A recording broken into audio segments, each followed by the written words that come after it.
Apocalipse, capítulo 12. Nós vimos no capítulo anterior que a 7ª trombeta tocou. Chegou o fim.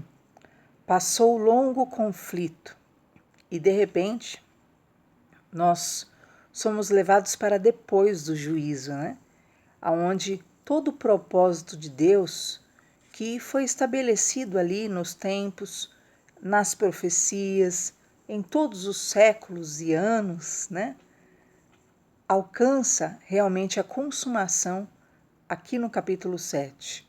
E você vê que todos se ajoelham, o adoram ao Deus verdadeiro, único, se prostram, dizendo: graças te damos, Senhor Deus Todo-Poderoso, que és, que eras, que há de vir, porque tu tomaste o grande poder e reinaste. Então esse momento é o momento em que o Senhor toma o poder do mundo, literalmente e totalmente.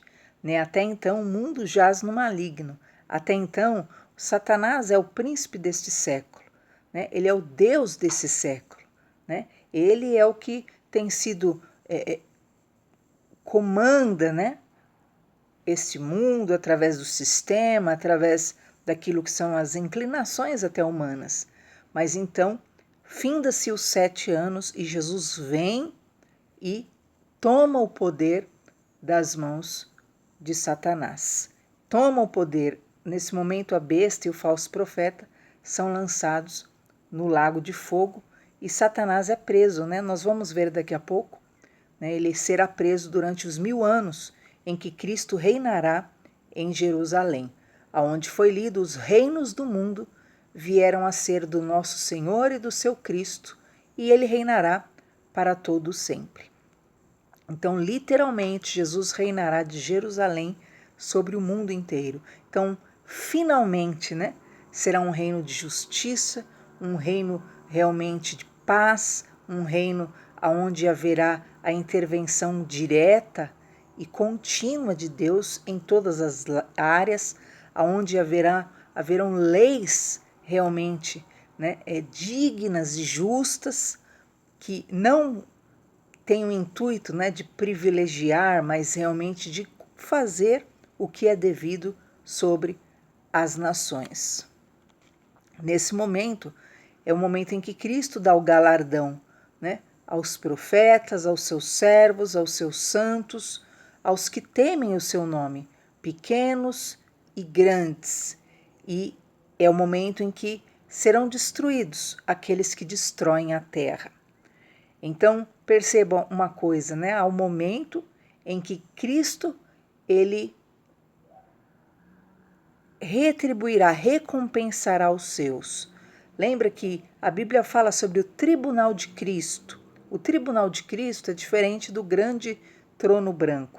No tribunal de Cristo é onde os cristãos, os servos do Senhor, serão ali avaliados com relação às suas obras, Se foram ouro, pedra preciosa, se foram prata, ou se foram feno, se foram palha, se foram madeira, se foram obras sem valor realmente, sem amor, sem a motivação certa.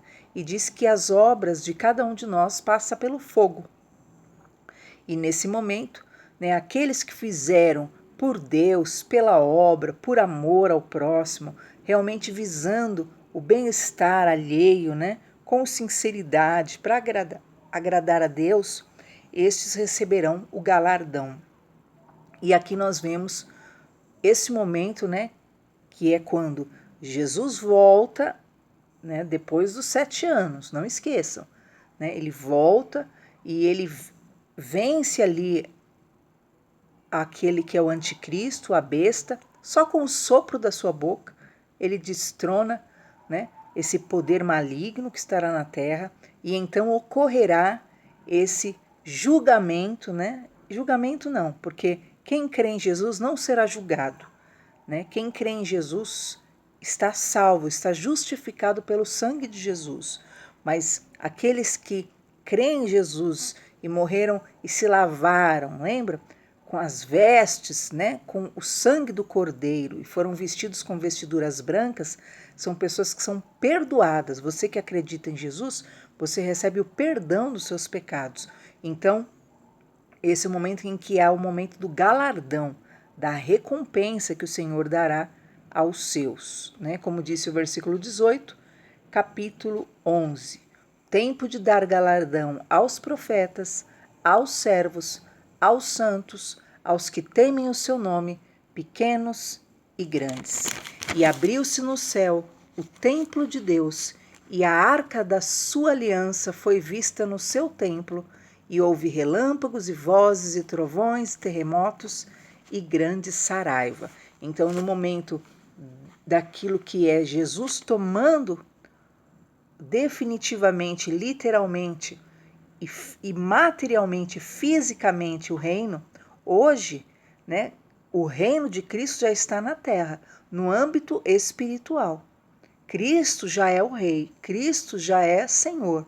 Todo aquele que crer em Jesus já não está mais sobre o domínio de Satanás, já não está mais sobre o domínio do mundo, sobre o domínio do sistema, né? Já está realmente em condições de ser guiado por ele e ser livre realmente, ser fortalecido e ter poder em sua vida. Né? O reino espiritual do Senhor já é pleno. Né? Hoje, Satanás já está totalmente submetido a Jesus e aos que creem em Jesus Cristo e o amam. Né? Agora, Cristo vai tomar o reino também fisicamente. Fisicamente, ele vai reinar nesse mundo durante 1000 anos. Então é quando ele vai tomar o reino, né, no fim de tudo, dos 7 anos que Satanás terá reinado na terra. Por quê, né, é permitido isso? Porque Satanás, queridos, ele se intitula superior, melhor, mais apto, mais competente, né? Ele diz que ele é melhor. Então, na verdade, ele tem essa oportunidade, né, de fazer como se não dissesse assim, Deus se livrou dele porque ele era tão bom, ele era melhor que Deus, então Deus apagou com ele. Não, Deus não apagou com ele. Ele não é bom? Ele é melhor que Deus? Ele acha que é, não é? Então, que ele então convença e tenha os dele, né, os filhos dele. Né? Então, quem quiser servir a Satanás e ser de Satanás, pode ser. Só que amanhã vai viver e colher a consequência disso, né? Porque Satanás, na verdade, não tem amor, não ama ninguém. Né? E esses que escolheram a Satanás, a Bíblia diz que o inferno foi preparado para Satanás e os seus mensageiros. Então, esses que se tornam filhos de Satanás, que acham que ele é o bom, ele que é o que sabe realizar, o que vai acontecer com esses? Eles vão beber fel, porque Satanás mesmo vai o quê? Matar e quer destruir e quer ferir, porque nele não há bem algum. Ele é o próprio mal personificado. Agora, o que acontece? Há, então, a escolha. A Bíblia diz, há 2 caminhos diante dos homens, o caminho da vida ou o caminho da morte, o caminho da bênção ou o caminho da maldição.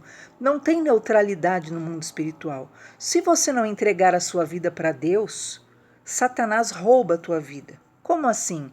A Bíblia diz que Satanás é um ladrão, que ele entra pelas portas, pelas janelas.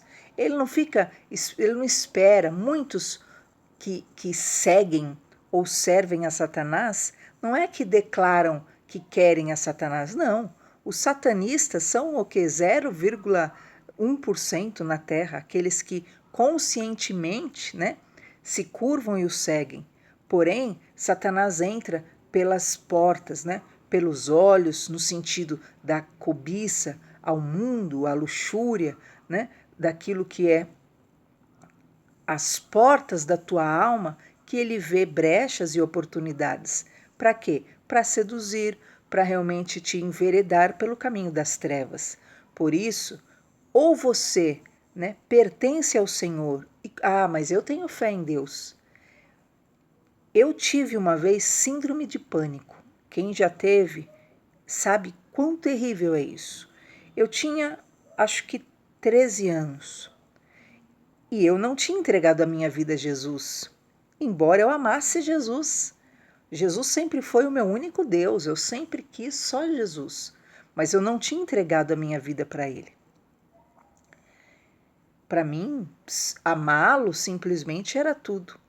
E um dia eu tive um sonho em que eu morria e eu via o meu corpo saindo, né? Eu morria num acidente e eu saía do meu corpo e eu via, né? Eu morta e via minha família chorando por mim. Eu tinha o que, 13 anos. E eu fiquei eu tinha morrido literalmente ali, né? Naquela visão que eu tive. E quando eu acordei, eu entrei o quê? Num pânico muito grande. Então eu tinha certeza que eu tinha morrer, porque eu tinha visto a morte, eu tinha vivenciado como é a pessoa morta. E eu passei o quê? A viver aterrorizada. Eu tinha terror, né? Eu tinha certeza que eu ia morrer. Então minha mãe tinha que me levar, né, até perto da escola, porque eu tinha certeza que eu ia ser aterrorizada, né? Que eu ia morrer. E eu vivia o terror. Essa é a síndrome de pânico, é um terror. E aí minha mãe, então, me levou, né, a uma vizinha cristã que nós tínhamos e orou por mim ali, né, repreendendo, expulsando toda a perturbação. E eu fiquei bem, né? Anos depois que eu entreguei a minha vida realmente a Jesus. Mas como a minha alma, né, não pertencia a Deus, o que acontece? Se cumpriu aquilo que está escrito na Bíblia, né?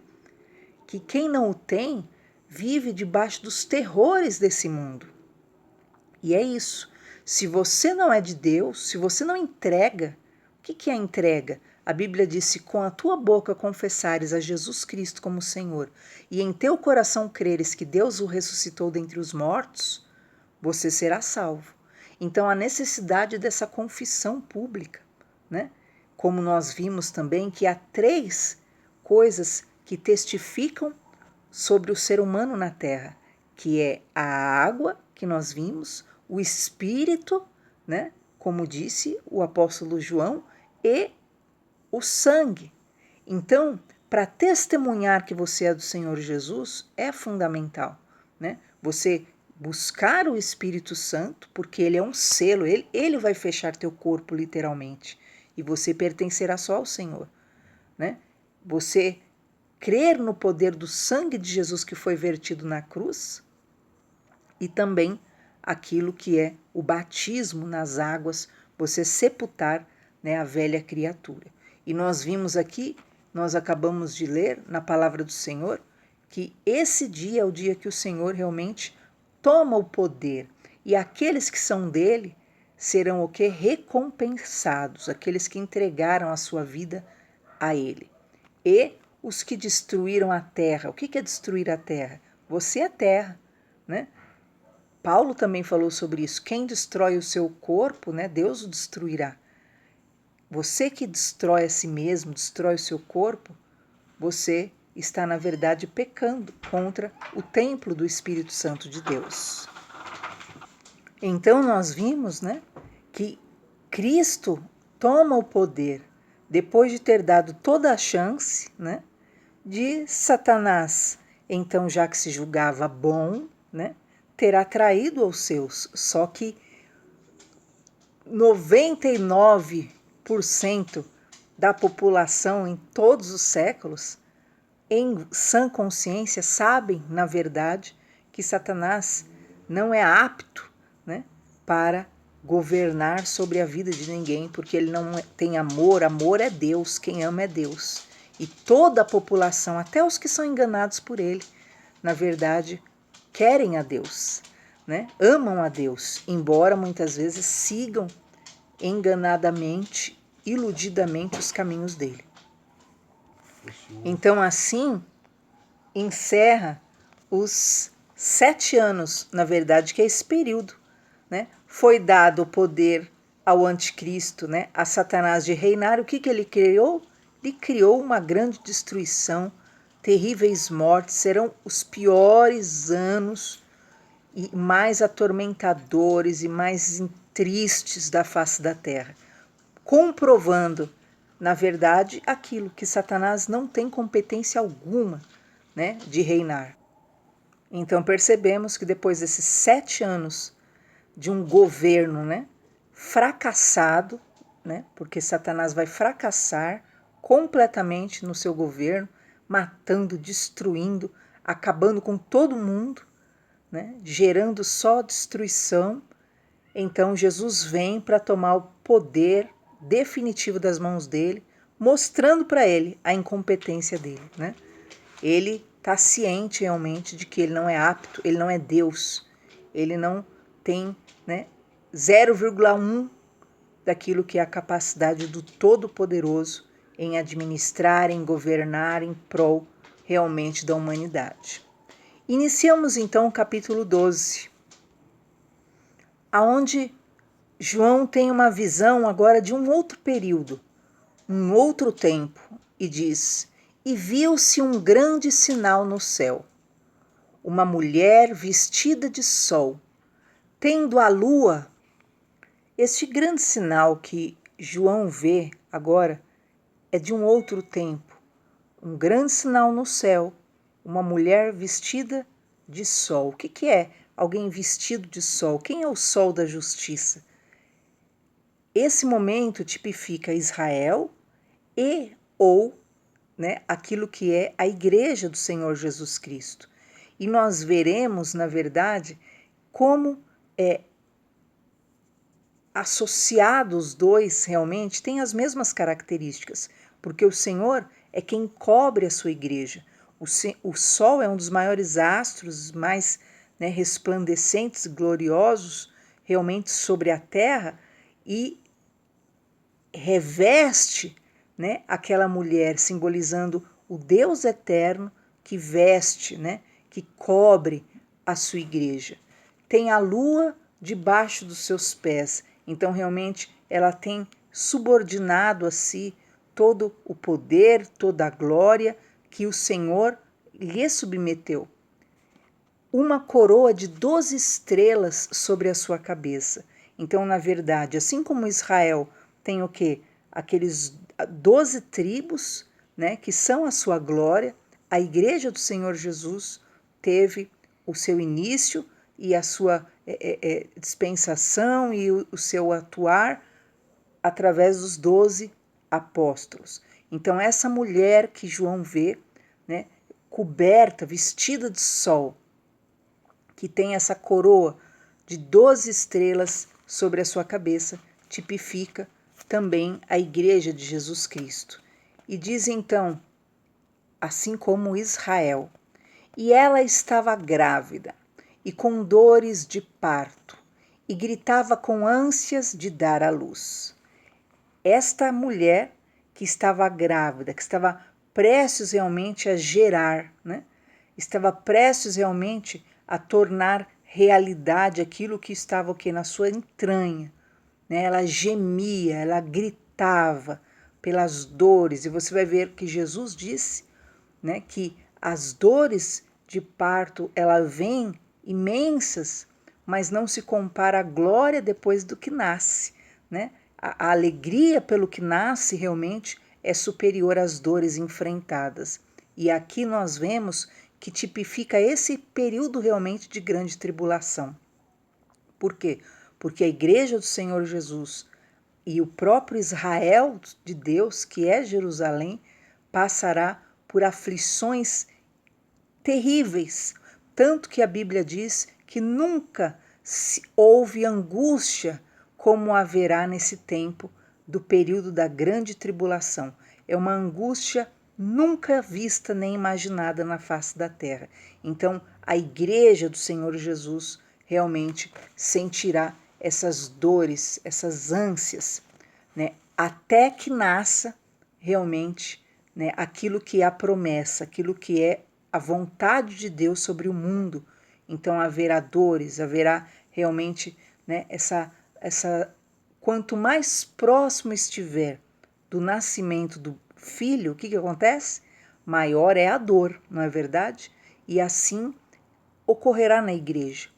Quanto mais perto nós estivermos do fim, maior serão, né, os gemidos, o choro, o grito daquilo que é a alma das verdadeiras igrejas de Jesus, daqueles que são servos de Deus na terra, porque o mundo realmente é tomado por grande aflição.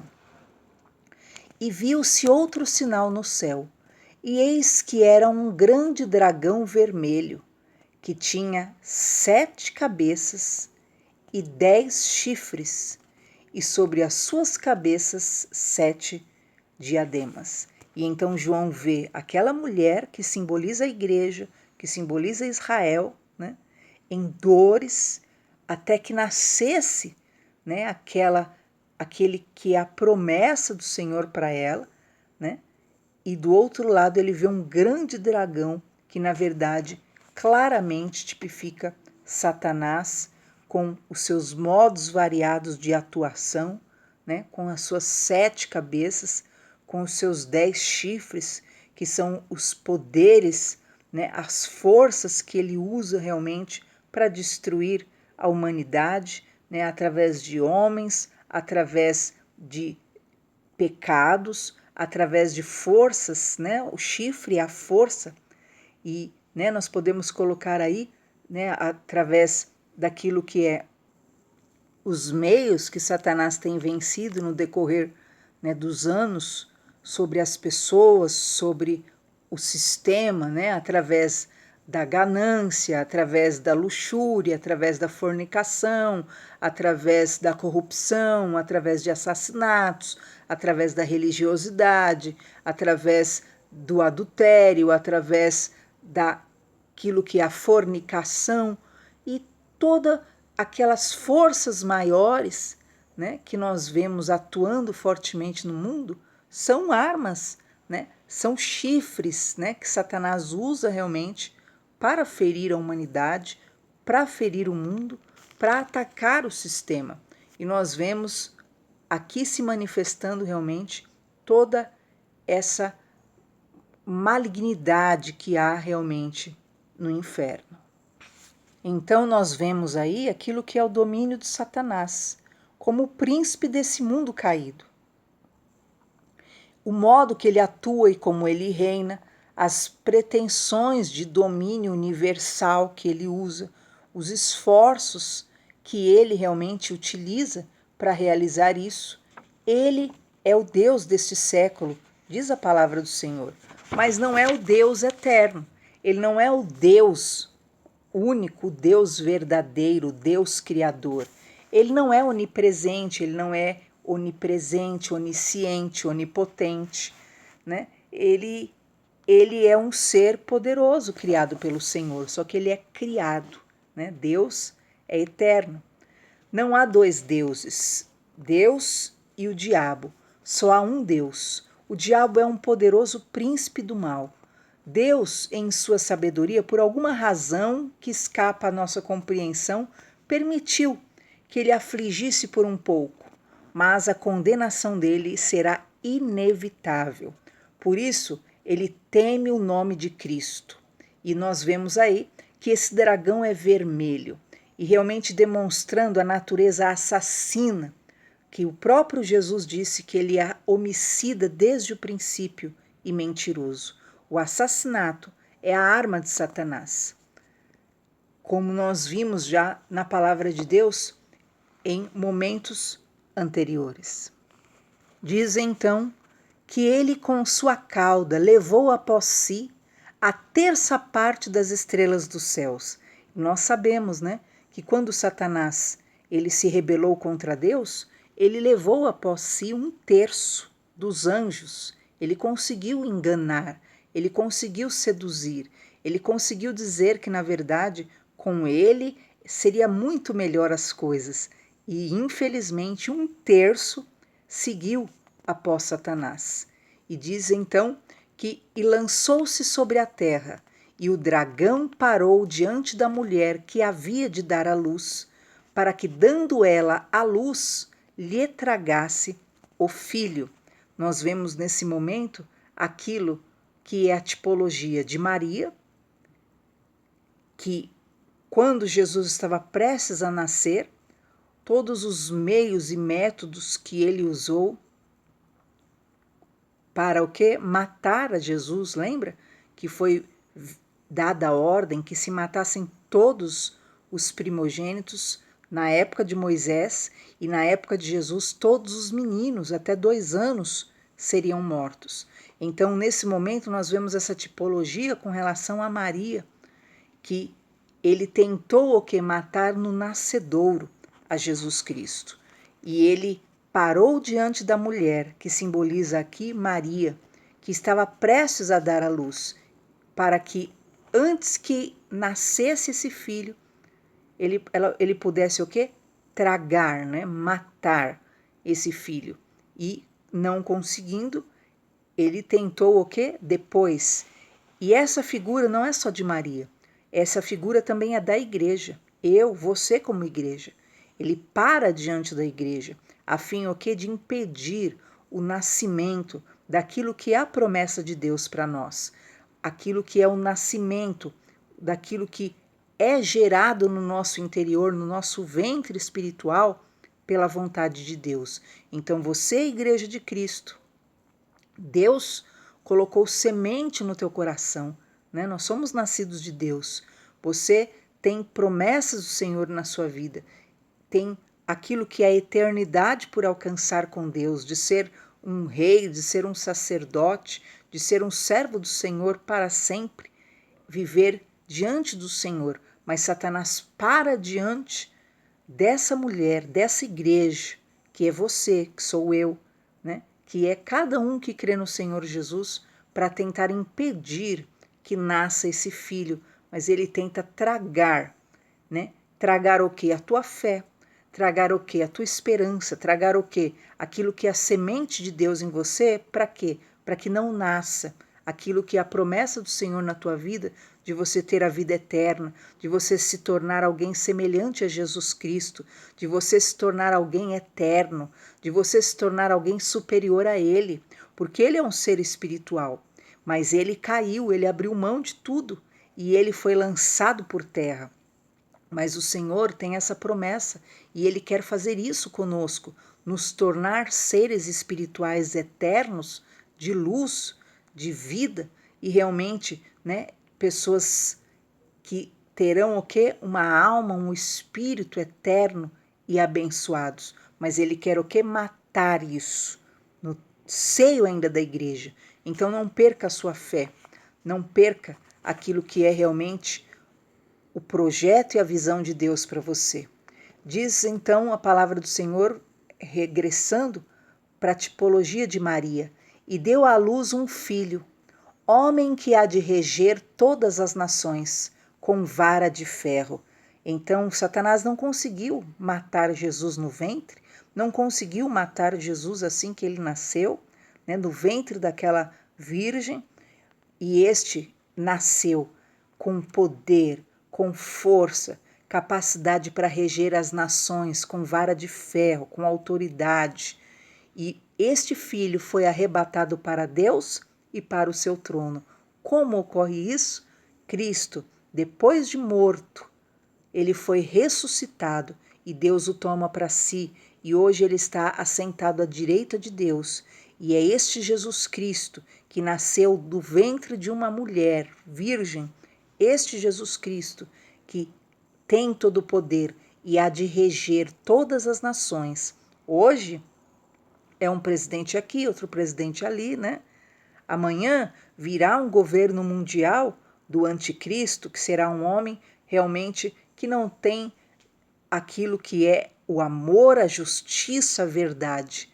Mas Cristo será este que reinará com cetro realmente, com poder, com vara de ferro. Ele terá autoridade sobre todas as nações e regerá em justiça, em paz. É esse Jesus que realmente nós aguardamos e voltará para realmente reinar nessa terra num tempo próximo, né? A mulher fugiu para o deserto, onde já tinha lugar preparado por Deus, para que ali fosse alimentada durante 1260 dias. Queridos, quem é essa mulher agora? Essa mulher que foge para o deserto é a Igreja do Senhor Jesus. A Igreja do Senhor Jesus, que passa já, né, por grandes perseguições em toda a terra e passará no tempo da tribulação por muita perseguição, mas o Senhor realmente vai preservá-la. Lembra que Maria também teve que fugir com Jesus e José, lembra? E eles tiveram que ficar no deserto até que o Senhor lhe apareceu em sonho e disse: podem voltar, né? E eles então voltam e Jesus Cristo é livrado daquele que queria matá-lo. Isso também ocorrerá com a igreja, né? Os cristãos que ficarem na terra, que são muitos, inumeráveis, como nós vimos nos capítulos anteriores, serão perseguidos e terão realmente que viver em solidão, que terão que fugir realmente, viver de forma restrita durante 3 anos e meio. Perceba que de novo está dizendo sobre o 1260 dias. Então esses 1260 dias simbolizam, né, aquele um tempo, tempos e metade de um tempo.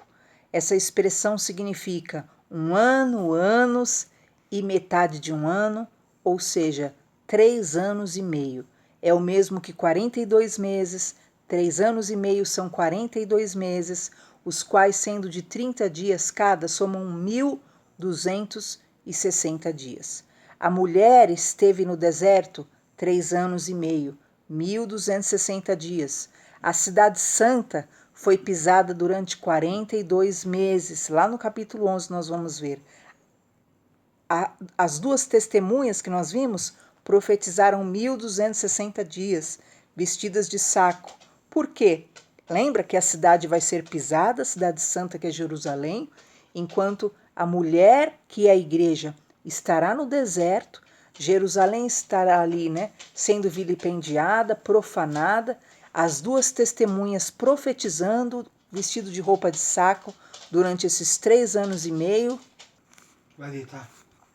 Então perceba que esses 3 anos e meio que nós já vimos, são 7 anos, 3 anos e meio, né, de aparente tranquilidade, um bom reinado do anticristo, bom entre aspas.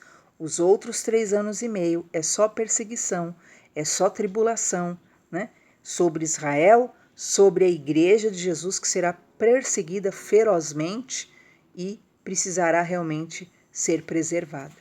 Versículo 7. Houve batalha no céu. Miguel e os seus anjos batalhavam contra o dragão, e batalhavam o dragão e os seus anjos, mas não prevaleceram, nem mais o seu lugar se achou nos céus. Então, no momento em que Satanás se rebela contra Deus, queridos, ele queria o trono de Deus, ele queria o lugar de Deus, entende? Ele queria, a Bíblia diz que ele queria o trono de Deus, ele queria ser maior do que Deus. Então houve batalha nos céus. Ele conseguiu o que? Seduzir 1/3 dos anjos para batalhar contra os anjos de Deus e contra o próprio Deus. Então houve esse momento de grande batalha, mas Satanás e os seus, né, 1/3, não venceram os de Deus, os anjos do Senhor, e foram precipitados. O grande dragão, a antiga serpente chamada Diabo e Satanás, que engana todo mundo, ele foi precipitado na terra e os seus anjos foram lançados com ele. Então, naquela batalha que houve no céu, ele querendo tomar o poder, ele querendo o trono de Deus, ele querendo sentar no lugar de Deus, os anjos o vencem, né? Lembra que até diz que os serafins, olha, eu te repreendo em nome do Senhor. E ele é vencido, ele é lançado por terra, juntamente com os seus seguidores, aqueles que foram iludidos por ele. E ele é lançado por terra. E ouvi uma grande voz no céu que dizia: agora é chegada a salvação e a força e o reino do nosso Deus e o poder do seu Cristo, porque já o acusador dos nossos irmãos é derrubado, o qual, diante do nosso Deus, os acusava de dia e de noite. Então, Satanás é derrubado na terra. E ele passa o quê? A fazer daqui da terra um lugar onde ele começou a seduzir, né, Adão e Eva, e passou o quê? A se tornar esse grande acusador, até que Jesus vem e tira de Satanás todo esse poder que ele tinha de destruir, de julgar, de condenar e de reinar sobre a vida das pessoas. É chegada a salvação, a força, o reino em Cristo Jesus, até o momento em que Cristo tira de vez o poder de Satanás sobre a terra e Cristo reina aqui nesse mundo. Amanhã nós continuamos.